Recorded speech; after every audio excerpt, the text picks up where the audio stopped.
Hello everyone, and welcome to a little bit of a bonus episode today where we're gonna take a look at the level design of the hub, the Hivory Tower, and in extension, the Shipwreck Creek. So, the reason why I didn't want to do an episode on the hub before is mostly because a lot of the stuff that I've talked about earlier in the other videos about the sort of level design in those stages, for hubs it's a bit differently because hubs are inherently different in the way that they are built and should be built from regular levels. But I'm still gonna try and figure out what's going on in the hub and what it does well, what it does not so well. And we're gonna have to start off with Shipwreck Creek, which is where you start the game. So you initially start the game over there at this rock, which many people try to do this too. Anyway, so you start here at this rock and you get presented with the first view of Shipwreck Creek, looking over there towards this like little door over there, you might say. And this door is where we're gonna have to go. This is where Trouser is, so the game pretty much subtly nudges you like, oh, go over there, which is alright.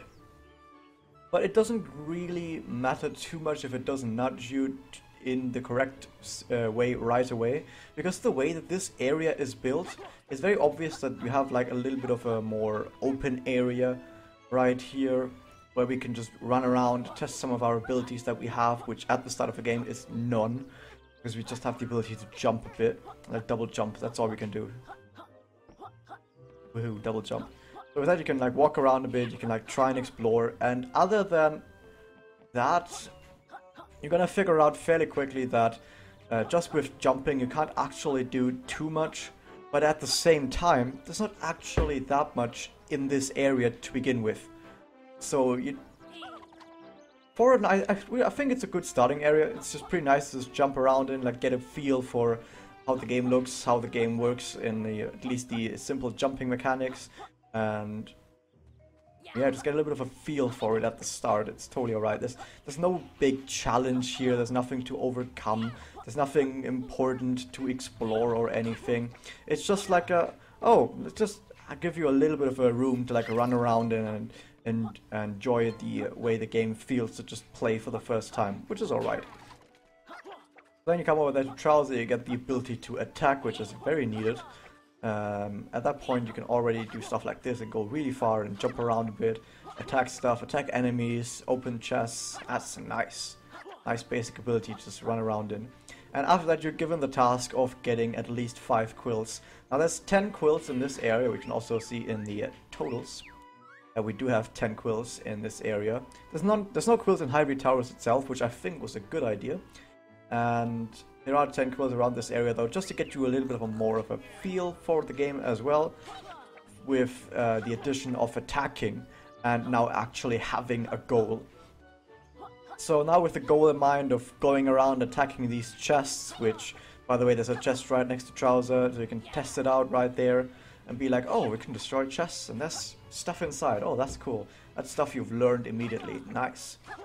So then you can run around the area a bit more, open some chests, get some more quills. And since there's 10 in this area and you only have to get 5, one of which is directly next to Trouser, so really you only have to get 4 out of 9. It shouldn't be that much of an issue, but at the same time, because you now have a goal, you now have something to work for, you now have a motivation, it does feel nice to just go around and try and find all of them, because you can find all of them right at the start. As soon as you get the attack ability, you can get all of those 10 quills. And it feels nice to, well, for one, find out there are 10 quills, then go around and collect those 10 quills, and afterwards be like, yeah, done it, collected them, completion. Oh, completion is nice, very nice when you get completion done. That's good. So now at this point, after you've collected at least 5 quills, you've got a bit of an idea on how the game is gonna play out. You find Blasto over here, you're like, oh, there's NPCs as well. They don't do much, but they're there and you can talk to them. Nice. You can swim around a bit as well, figure out how swimming works. Though it's not too important, you don't really need that. You can go over here and then be like, wait a second, this looks like something that's behind there. Oh, is there something behind there? We don't actually know if there's something behind there. We actually really don't know if there's something behind there. Actually, never mind. I think someone said they checked with map viewers or something and they there is nothing back there. But there might be something back there with like an update or a patch or something. Oh, you don't know. Probably, actually. A lot of people say there's probably going to be something down there behind those rocks at some point. Even if it's gonna take until Yooka-Laylee for that to happen. But, you know, someday there's going to be something there. Bam, kick the can over.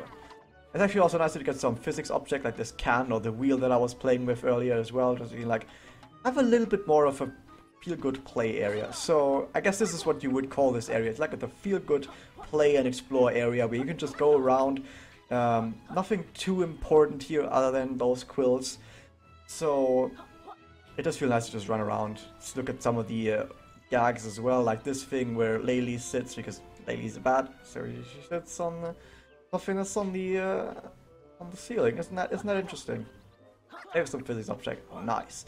So at this point with Shipwreck Creek, I think we're pretty much done with that area. I've talked a lot more than I wanted to, but I think it does really hit the mark fairly well, and you get a little bit of a gauntlet here where you have to do stuff like this. Oh, this is a bit awkward because this ducking move will never ever become important ever again, apart from using it to do moves. But apart from doing it for moves, you don't actually ever need to duck again, like it would seem here, but yeah, whatever. Here's some more swimming, woohoo, just basic stuff to teach you how to use your moves. And then at the end of that, you can come up here, and when you come back to this point, you'll have this move, so you can just whoop, go over there. Nice. And that's really good. So at this point, we've learned a bunch of abilities, we've got a bit of exploring, we've gotten a feel for the game, we've not really been pressured or anything, but we did have our first goal, and now we have our next goal is to make it all the way over here. And everything is still looking really nice at this point. If you find this up here, there's a secret. That's pretty good. Gets you some extra health. I think that was actually the intended way of getting up here, is the jump that I just did. Was probably the intended way of getting up here. Or using flight. That is also nice. You get up here. But this looks intended at least. Anyway. Something that's also pretty interesting is that you don't actually need the roll move to make it across here. Or do you have to do all that? First, if you can do that. Second, you can just do that. Either of that works, or a variation of those also works. So yeah, you don't actually need to do that. That's pretty good. It's pretty good. And if you do a speedrun, then you'll actually end up over on that top side over there. So then from that top side, you can just jump over this anyway. So interesting.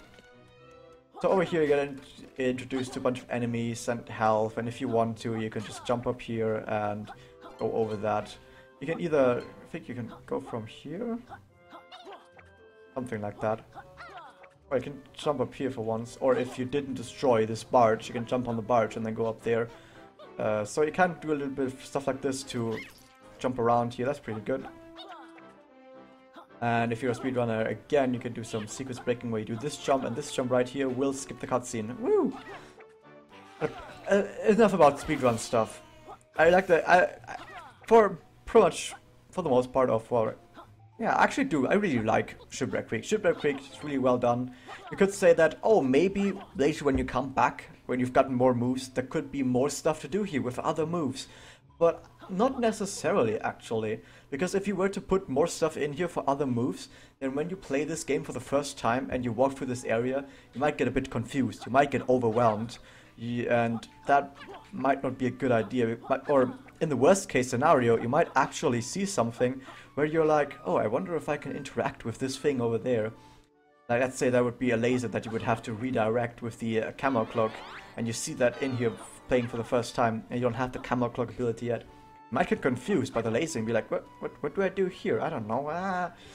So, keeping it focused, keeping it simple, not overloading it with stuff, I think is a good choice for an intro, to just get the player to realize what's going on. And then once you've gone past the intro, then you can go a bit more nuts with introducing more objects to the game that require different mechanics that you might learn at other points, like different moves and stuff like that. So up until this point, everything pretty nice. Also sets the theming a bit, where you go over from the nice and cozy Shipwreck Creek part over towards the toxic goo, where you have to like there's books on the walls, and in the toxic goo you have some letters that are a bit like toxed up as well. So you're like, oh, okay, this is where the evil guys go. Isn't that something? So you do that as well, and you come in here, there's more toxic goo down there, which you will never actually see up close. And then you come in here and you talk to Trouser. Pretty good. You get to Trouser, there's another bit of a cutscene where, once again, since you're a new player, it kind of has to tell you, like, oh, you have to collect pages and stuff like that, and there's a pagey up here, but go and collect it. This is a path that you can take. Whoa, you also have the switch here, which I'm sad you can't actually press again. I would like to press it again, and hopefully something awesome would happen. Probably not, though. You can also get up here with some jumps. Whee! Some sequence breaking. Whee! And here you have the nose, which is pretty good. The nose? You can kind of see that when you come up here the first time and you see the nose, there's a little bit of a hint that their nose is breakable, because there's a little bit of a black seam that is right where I'm standing right now, so you can maybe see it a little bit. But in general, I like this part as well, that this is like a little bit of a joke where you knock out the nose and then you get the energy extender for it. I also like the theming in general. There's a lot of pipes in here. There's these honeycomb style patterns everywhere. You have the books being yanked around, and there's books on the wall as well. So, and there's also the poison goo down there. There's some good lighting, the gold statue in the middle. And there's also the hint that there's more, like more areas to the side. There's water down there. I like it. I like the intro part. I think it does leave a good impression, and the theming is on point as well. So I do like it as well. I have to also say that in general, it feels like Hivory Tower has a lot more work put into it than the other stages. Like some other stages have these like parts on the side of the stage where there's just a bunch of rocks, and that's it. Like on the side of what's the first stage again? Tropics. There's a lot of just rock formations all around the edge, which I know where they are there, but if you just walk around those rock formations and see some of those mountains and some of the more empty areas, you do see like, there's some empty stuff around here and some not that visually appealing stuff, because it's just rocks and some empty fields. But in Hivory Tower, it feels like everything is fairly polished. I have to say that. Everything does look very polished. They put a lot of work into everything. There's a lot of different like gadgets around, like this thing, a sign is up there, pipes here, there's some whirly fans on the wall. There's different textures, different types of wall, different color splashes everywhere. I think they did put a lot of work into it, make it very detailed, a lot of different things in this first room at least. So definitely, I really definitely like this first room as well. There's a lot of work put into it, a lot of care and effort, and I think it's on point as well. This part right here, when I first played this game, I was like, I'm in for a good game. It looks so polished. The theming is alright. It's pleasing to look at. It looks fun to play. There's already different types of gameplay aspects all the way strewn across here. It looks like there's more on all of these different paths, and I was like, oh, I'm in for a treat. Little did I know that this is like one of the most well-designed areas of the game, and it's only downhill from here. But it's alright. It's alright. I also like I said something earlier, now that we've gone past the intro, maybe we can introduce a few other aspects that require different moves, like, oh, there's this thing right here that you need this move for, and there's fire over there that you can then put out. If you just see this for the first time, you see like, oh, there's fire.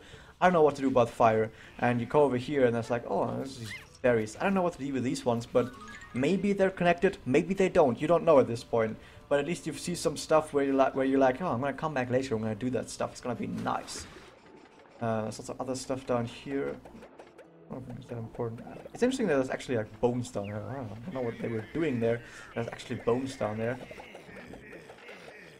What's in here, by the way? Oh, once again, just butterflies. I also like that it tells you fairly quickly that in objects, it doesn't have to be just quills. Maybe there's other stuff in there. Maybe hidden in the object that you just broke over here, there's butterflies. There's this plant, could be anything. So go ahead and destroy stuff. It's not that important for the rest of the game, but I do like that it sort of like shows you there. And there's some pools to swim around there, but sadly there's nothing really in here. But it adds to the theming as well. Just some varied stuff. If this was, like, if this part right here was in a stage, and maybe this pool wasn't here, maybe this part right here would just be flat ground, and maybe the wall right next to this wouldn't be colored honeycombs, storage units, maybe some books as well, with lighting on it as well. Maybe if this was in a stage, maybe this would just be a blank wall, and maybe this down here would just be a ground. But because this isn't the stage, because this is Hivory Tower, and this is because the first room of Hivory Tower, we actually have detail, we actually have varied stuff around, we have effort put into every little detail. Oh, like it. I like it. I really like it. Now, we haven't talked much about the big picture of the Hivory Towers, because as a hub, you could say that the important part is the big picture of that the hub paints. But I'm gonna get to that a little bit later. I'm gonna go more into the into like the ways that we're gonna, like the paths that we're gonna walk while we're going around here, because right now it's still very linear, and it's pretty linear for the most part. So I think this is probably the most linear experience out of the entire game, where it's very obvious that okay, you walk this way, you walk that way. You come across more stuff here, you're like, oh, pagey.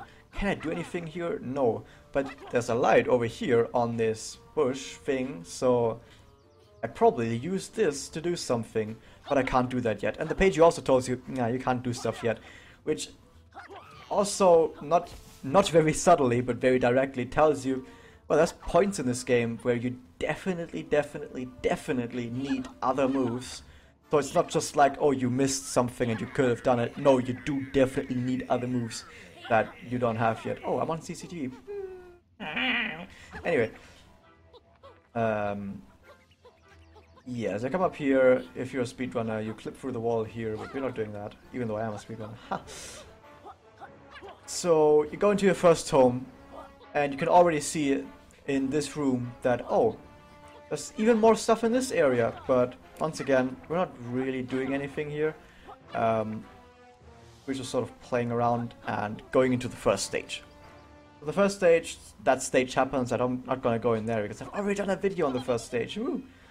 You can already kind of guess that there's something up here. I mean, from below, when these platforms where I'm standing on right now are not raised, you can only guess that there's something important up here, like on another area, but the guess is already enough. And if you all actually go up there to the other areas up this ramp, you can then look over and see it and be definitely sure that there is another path down this way.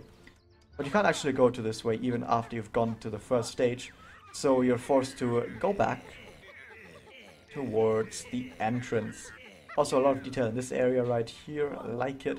And you also get told, not really told, but you can kind of guess that, oh, I guess there are just no quills in the hub, especially if you look at the total screen and see that you've already collected 10 quills out of 10, so you're like, okay, hub, there's nothing else here, we're good. Then you go over here where you have your first quiz, which I'm personally not a fan of, sadly. But I'm not talking about the quiz here because I'm not talking about game design, I'm talking about level design. The quiz is not part of the level design.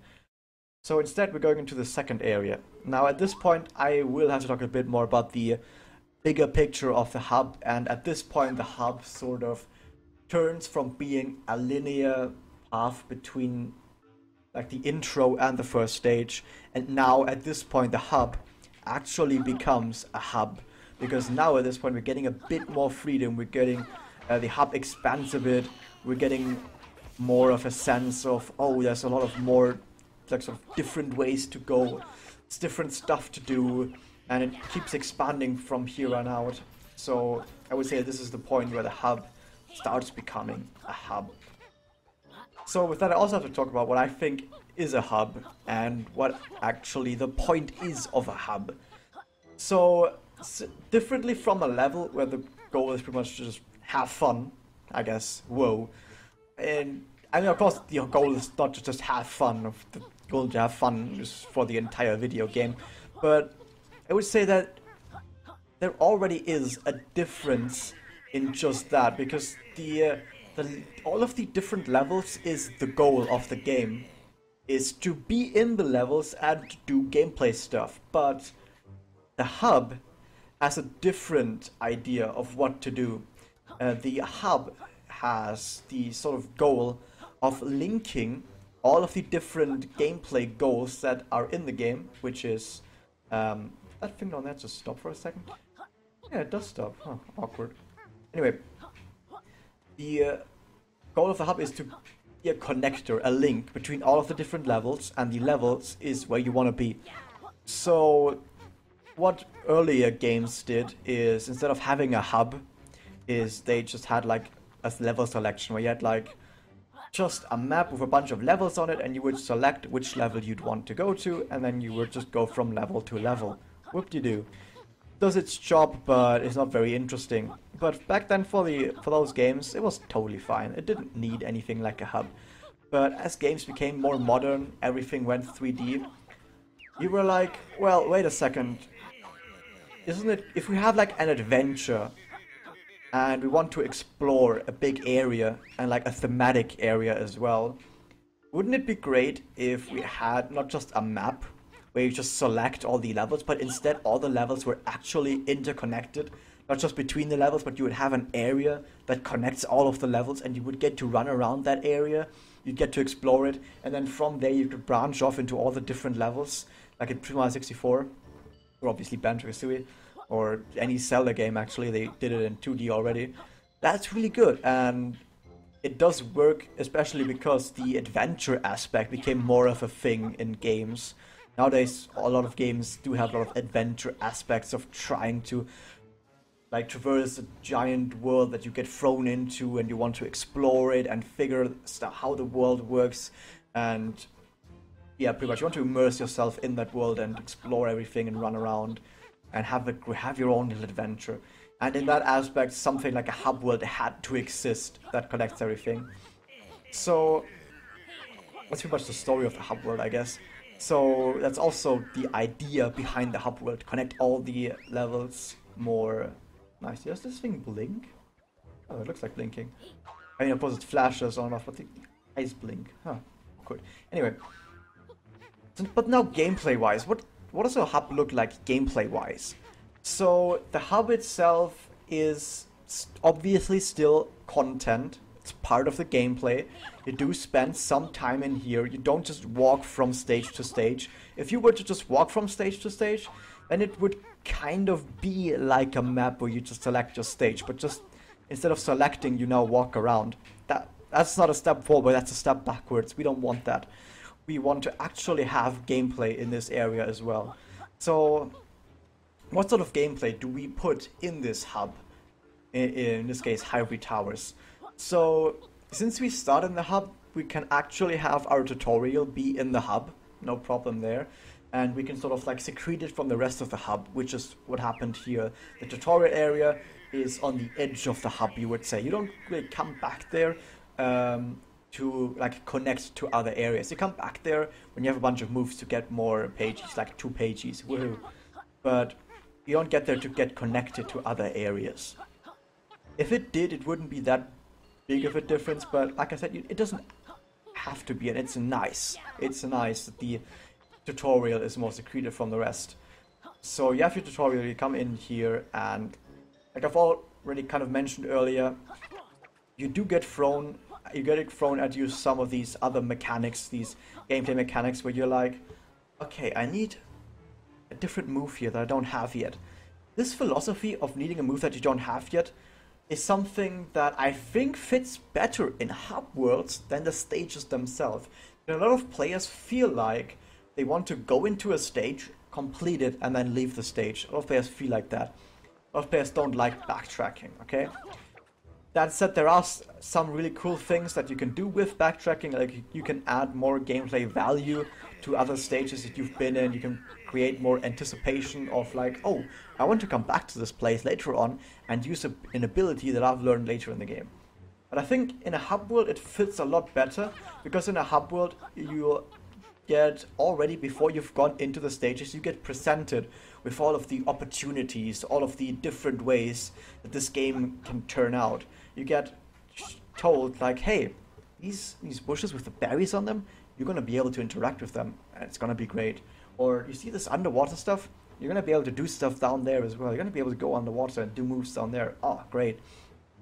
So it sort of teases you the rest of the game. You could say that this is sort of like an advertisement as well, but it's not just an advertisement. At some point later, of course, you're gonna come back and interact with it. But the sort of like, if you do want to say that they're kind of like advertisements that you're gonna see in the game, I think it fits better in the hub world, so you get more anticipation and more desire to go into the stages and learn all those moves. Because now you'd be like, oh, I wanna learn those moves and do all that stuff that I've seen out here in the hub world. Because you come back to the hub world anyway to go to the next stage, so it's not really backtracking that much, is it? So what else do we want to have in our hub world? We want to also use our hub world to thematically link all the stages together. So let's say, well, you don't have to say it, in all of the different games that we've played so far, Super Mario 64, Banjo-Kazooie, this game, Yooka-Laylee, all the stages have a different theme to it. You have like maybe like the Travel Stack Tropic theme, you have the theme of the Snow World, you have the theme of the Casino. Theme of the Casino? Anyway. So the hub world also serves as a thematic link between the two. So maybe when you go to Travel Stack Tropics, you're in a room that looks a bit more like Travel Stack Tropics. You have like some trees around, like more tribal imagery around there, some pillars. But when you're in the area that leads to the casino, then maybe in there you have more of this like gambling stuff. You have like big dice, you have the cards that are flying around, and also gameplay wise you also have some more thematic aspects in there as well. In the casino you use the camouflage ability that you also use outside. There's also tougher enemies, but in the Tropic area, there you use the bushes and you use rolling a bit more. So that also shows you as what you're going to be doing in the stage. It sets the theme, it sets the stage. Oh, fits nicely. And you could say that, well, a really awesome hub work would also make sure that the progression within the hub world shows this progression in themes even better than maybe Hivory Towers does. Maybe some people said that they get a bit confused by Hivory Towers. I personally never got that. I always 100% understood where I have been. Obviously I didn't quite know where I was going because I wasn't able to look ahead. You can't look ahead in this hub world, which maybe you could say, oh, maybe a better hub world would be one where you could look ahead as well. But I don't think it's not that important. As long as I know where I have been, and when I get a shortcut I know where I've been to, I think that's okay with me. But people said they maybe get confused a bit on this hub world, and maybe if the thematics were more or were linking better together, maybe you could make an argument that would help as well. Like right now, the snow world, there's just one room around the tomb that's covered in snow. In all of the entire other area around here that I'm jumping around right now in, there's nothing thematically about snow and ice right here. I'm running around. The entire thematic of this area is Hivory Towers. And then when you get close to the stage, there's just, oh, there's snow here. And there's like one room with snow, there's a bit more snow here, but that's about it. There's no real like build up to the theme, and it doesn't really last very long as well. I personally think it's still alright. Obviously you could say that, oh, maybe if you were more ambitious you could make more snow stuff or more about the theme happen a bit further away from here as well, and tie you into the theme a bit more. Maybe have something like you had in the intro for the snow world, where you had to jump over water and everything around you was frozen. Maybe you could have put something like that as well into this area right here, but do it with like the frozen icy aspect, like visual aspect. But once again, like I said, I don't think it's too important, but it could have maybe done a little bit of a better job to make it less confusing for a bunch of people. But it's not a problem for me personally. I think it's alright. But maybe for people that get a bit confused, I can understand why something like that could have helped. We also have Dragster's Arcade, which even though I've played this game for 100 hours, I've not even touched a single game in here because I didn't even like the games in the stages, so why would I want to play more? We also have the most confusing glass pane in the entire game right here, where once you get to this point, you have like 4 different ways of how you could break this glass pane, and it's always the one you check last. At some point, I have to say this in the video. At some point, someone asked me how I would describe Yooka-Laylee, and I think I would describe Yooka-Laylee as a game where you could destroy glass in 5 different ways, but it's always the one you check last. That describes it perfectly well. And it's always a different one each time. Ah, cool. Yeah, coming back to level design, which is the point of this video. So, now at this point, I've shown you already where it leads to the ice world, and I think I've finished my ramble about the ideas behind hubs. I guess I could also say that a hub can also be a really nice way of getting even more ways in to how you want to use your moves. So you can like expand on some of the stuff in the stages. But the thing is, there's only so much you want to do in a stage before it comes too full. You don't want to overload stages, but it's okay. You have a hub world. You can put some stuff in the hub world as well, and maybe you can put a bit of a unique spin of it just for the hub world, make it a bit special as well. You can do that as well. That's really nice as well, to make it feel more special. You want the hub world as well to feel special. You don't want the hub world to just be like a corridor between stages that feels very boring. If you can make your hub world feel special as well, not just visually but also gameplay wise, that's really nice. And you do get more ways here of using your abilities, and this right here links back to the first area in the game, which I think is nice. You do get shown very quickly that, oh, you have your bit of a different connection right here. Shortcut from first stage to second stage. I like that. This shortcut is alright in my book. Yeah, there's also another shortcut back over there on the other side. All the way over here. I also like this ramp over here, which I'm gonna break for a second. Yep, that's what you can do. There's a little page up there. I like that over there. Once again, nice way of using your ability, in this case the slurp state. And you also got the shortcut over here, which you get hinted at, oh, at some point later in the game, there's going to be a shortcut here, you're going to come back to it. You can make a mental note of that in your head. At some point, shortcut to this point. Ah, nice. Funny story, when I first came here and I got to that door, I randomly got the capital B message, like one I'm getting right now, and that capital B message I got said, the next door will open if you wait for 12 hours or pay $2. And I actually thought that that was a triggered, scripted thing he said for that door. But it was actually just completely random. He says that at random points. So anyway, after being in the second stage, we come over here and we open this door with the new ability that we've learned, which is the slurp shot. Nice.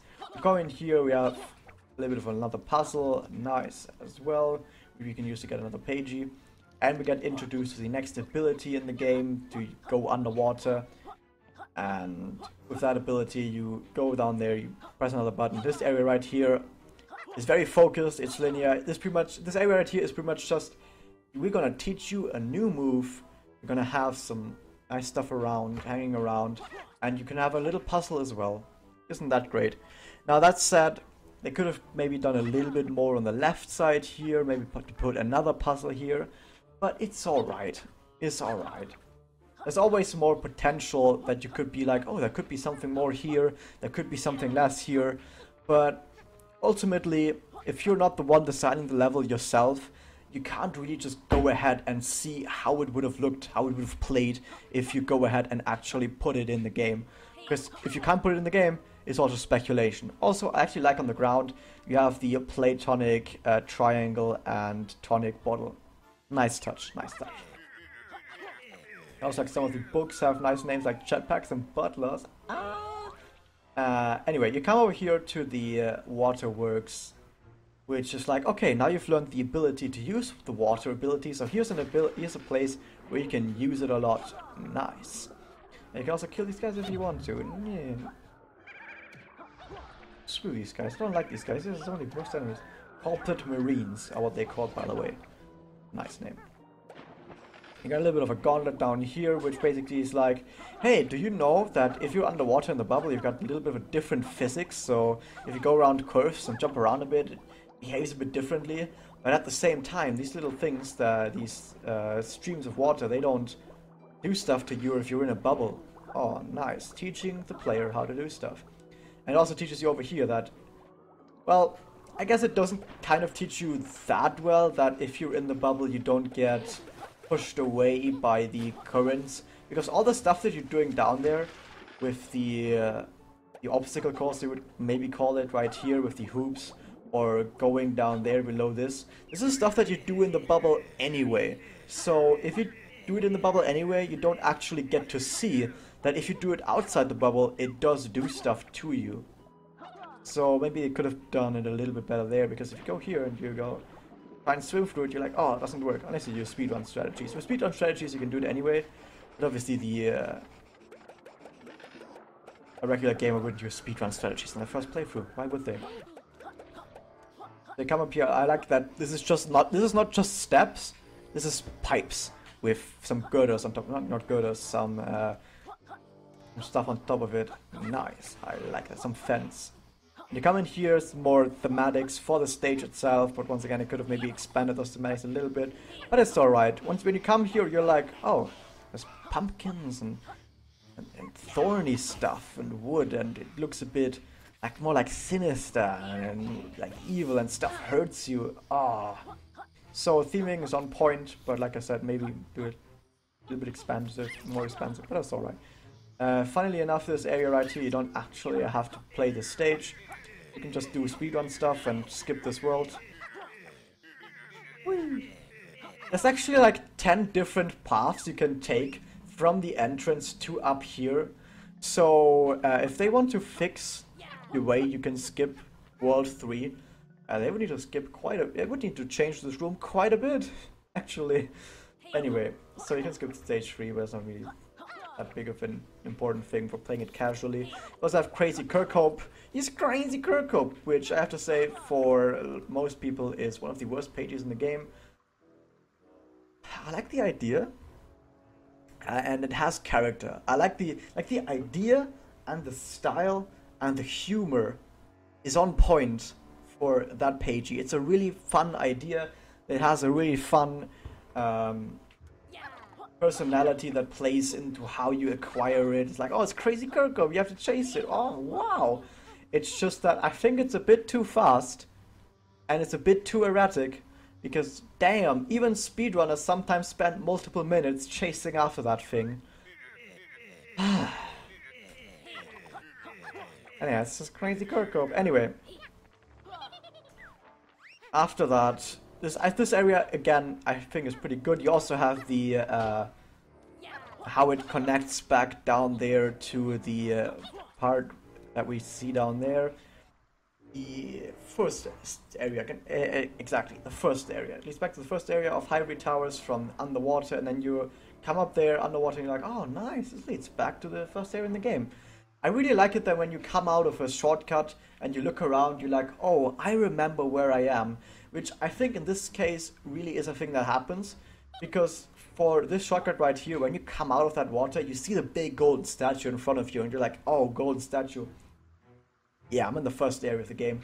That other shortcut leads back from World 2 to World 1. When you come out of that, you're like, oh, there's a tome right there for World 1. Ah, I see, this is where the shortcut leads. So I really like it when that happens. There's maybe one shortcut where it's not quite that apparent, and that's when you go from the end of the game, like the elevator, that shortcut, to behind World 2.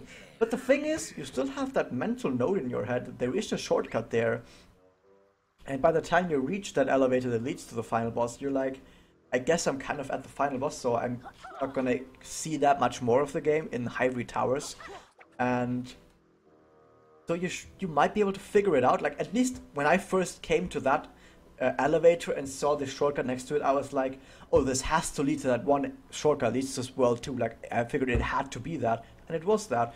At least when you walk through that, you walk around one or two corners, and then you see the ice, you see the water, see the snow, and you're like, oh, I guess this is the shortcut, definitely.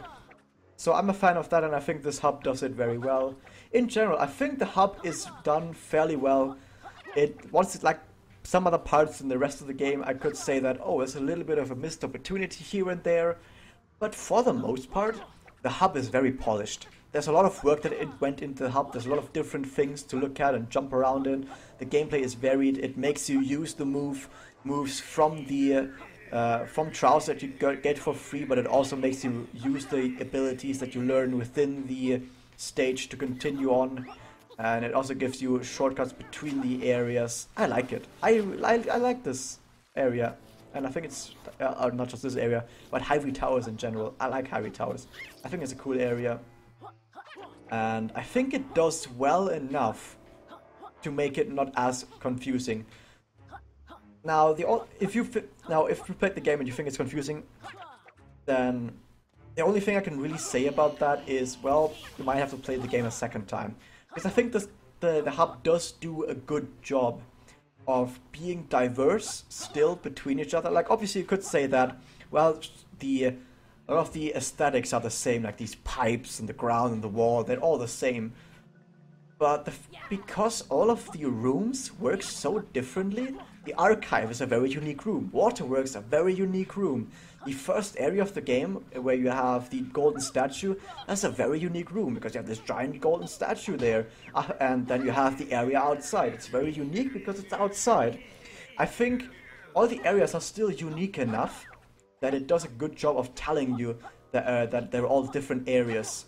And I think that's still pretty good on making sure that you don't get confused.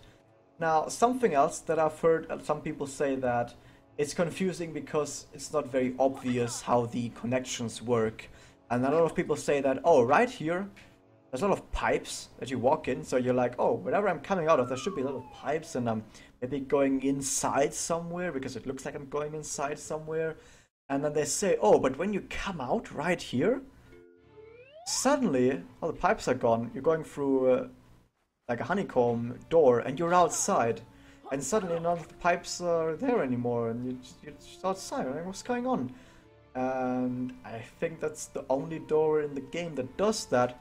But at the same time, I also have to say that, well, this black stuff that fades you out, it's not necessarily a direct translation as to where you're going and where you've come out of. I don't think that if the black, like, imagine if the black stuff right there that fades you out wasn't there, I don't think that you would be able to see into Waterworks. Like, I assume in my head there's other stuff that you walk through. Maybe you walk around the corner, maybe there's another room that you walk through, you just don't get to see it. Now, of course, I can't use that as like an actually objective objection, I guess I could say, objection, because that's just me making stuff up. You shouldn't have to make stuff up to have your game make sense. So it's just something that I'm gonna mention, but it's not something that I would say is an objective objection to that concern that people have. But I will say that when you go through that door the first time, you see that there is a quiz there. So it's obvious that, oh, I guess the first door just led into the quiz, and then from the quiz, you walk through this honeycomb-shaped door, and then you walk outside. And suddenly it makes sense. Suddenly it makes sense that it leads outside. I think that's okay. So, I don't think it's a problem anymore. So, yeah. I actually think something similar happened in Banjo-Tooie, where after Witchy World, you dive down, you open up a door, and after you've dived down, you go through a door that's underwater. Okay, so you go through an underwater door. And that's a point where, after that, you have to fight Klango in an underwater tunnel, where you come out of the water, and now you're in a tunnel. And after the tunnel, you go through a door that leads outside, but that door is now above water. But the thing is, after you've done that Klango fight, you don't ever get to go in that area ever again with the Klango in it, which I think is a good choice, because it's an empty area after the fight. Why would you want to go through it twice? So, after you beat Klango, you go through that area again. What happens then is, you go through an underwater tunnel, go through that door, it's underwater, and then you come out on an area that's above ground, and suddenly you're somewhere completely different. I think that's pretty much exactly the same as to what happened here, but even more extreme. Like in Banjo-Tooie, it was even more extreme, because it was from underwater to above ground. It's more extreme than in this area, when here it's just, okay, the door looks a bit different, and suddenly you're outside. And I think in this area it makes even more sense. It makes enough sense in both cases, but in here it makes even more sense. It's doing it better than Banjo-Tooie. Oh, that's something right there. Then again, some people didn't like Banjo-Tooie that much, but I don't know. I thought Banjo-Tooie was as good as Banjo-Kazooie, at least in the enjoyment factor. Maybe if you look at the gameplay factor, maybe it's not quite as polished as Banjo-Kazooie, but I thought at least in the fun factor, I thought it was as good as Banjo-Kazooie, but that's just me. Anyway, if I was asked though which of them is objectively the better game, I would say Banjo-Kazooie. Anyway. So we come out here. I like the outside aesthetic of this part right here. I like that a lot of the stuff is just randomly lying around. Looks maybe a little bit decrepit, like these containers over here. There's random piles around. There's wood that's not being used. Once again, fairly polished. There's lots of stuff around. There's stuff to do. This stuff, even though there's a lot of ground around here, it doesn't feel empty because there's stuff. There's rocks. There's plants. There's like enemies. There's this container here. There's rocks. Oh, there's stuff around everywhere, and it doesn't feel empty. There's areas in other stages that are not as big as this area right here, but those areas feel empty because there's nothing there. It's just flat ground, maybe some rocks that are on the edge of that area, and it feels very empty. But once again, I can only repeat it all the time. Very polished. There's stuff everywhere. It doesn't feel empty. I really like it. The aesthetics are really nice as well. It feels very nice to suddenly come outside. There's mist down there as well. There's poison goo in like these areas, more enemies. Oh, I like it. I like it. I think it's done very well thematically as well. And from this point onwards, we're just going to the casino stage, and we can also go over here, which is okay. Once you've gotten this move, here's a different path you can take. And you can also go up there. There's another page up there that you can get, which is cool. Nice little mini game, which if you do it for the first time can be a bit hard, but the more you do it, it becomes easier. That's nice as well. Overall, this part of the hub is also fairly nice. And then there's like one more connector from here that leads down there to the second stage. Also more gold statues. It's 2, by the way. That's the answer for the quiz question. Has to be an even number. The other ones aren't even numbers. One last thing I have to say though is, after all the good things that I've said about the hub with only very minor things, one more big thing that I didn't quite like is the fact that this entire area over here, is very pointless. Sadly, it's just true. It's very pointless, this entire area. I kind of understand why it's there, but it's big. It seems like there could be some awesome stuff there, but it's just pointless. You wanna know why it's pointless? It's because you go in there, down there to Capital Casino, okay? You do some Capital Casino stuff, you come out. After coming out of Capital Casino, you get the cutscene of it showing you Trouser. And Trouser is back at the entrance of this entire area. So you go back to the entrance of the area, you go to Trouser, he teaches you Fly. With Fly, you go through the goo tunnel up here, and then you end up in this area already. And then from that area, you come over here, open this door, and now you're over here. So what exactly is the point of that area over there, that by the way is, gameplay-wise, a gauntlet, where you have to use your tongue lash to go up here. I can show you. A lot of people have not even played this because, like I said, the game maneuvers you in a completely different direction.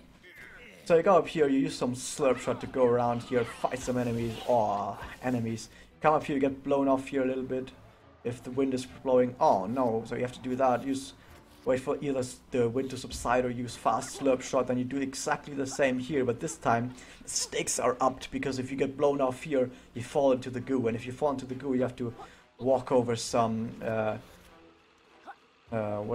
some books that are down there to get back up here, and now we do it even harder, where you have to wait for the wind to go out, so you can do this right here, and you can now get slowly drawn towards the next platform, so you have to wait. Oh my god.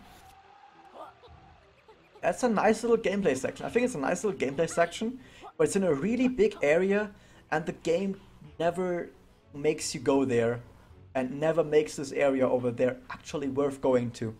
It just perfectly leads you past it. And that gives you a move that makes this area redundant anyway, because even if you're down there, you can just fly all the way up here. Whoa. That's a bit sad.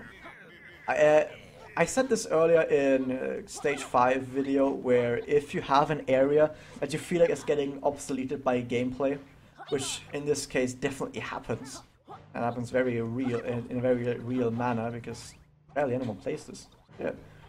So it's one thing that you can do is you put stuff on the way that you want to collect, pages, or you want to put quills there, which in this case you don't want to put quills there because it's the hub and there's not supposed to be quills there.